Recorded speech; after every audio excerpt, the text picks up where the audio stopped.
আজও ইতিহাস গড়লেন জনাব তারেক রহমান।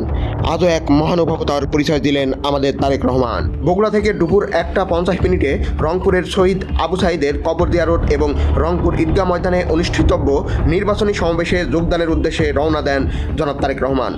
পথের মধ্যেই রংপুর শহরের কাছাকাছি একটি স্থানে গাড়ি থামিয়ে তিনি উপস্থিত শিশু বাচ্চাদের সালাম গ্রহণ করেন, যারা ওখানে তার জন্য অপেক্ষা করছিল, এবং তাদের সঙ্গে সৌহার্দ্যপূর্ণভাবে ছবি তোলেন।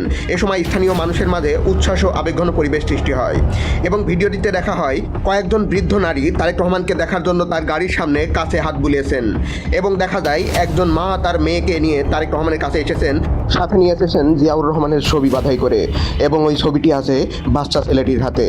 এটাই তো নতুন বাংলাদেশের মানুষের আকাঙ্ক্ষা। এবং ওই বাচ্চা মেয়েটি তারেক রহমানের সাথে দেখা পেয়ে আবেগে আপ্লুত হয়ে গেছে। দিন দিন তারেক রহমান পুরো জনগণের নেতা হয়ে উঠছেন। তিনি শুধু বিএনপির একা না, তিনি পুরো বাংলাদেশের। যেখানেই যাচ্ছেন সেখানেই শুধু তারেক বসন্ত চলছে।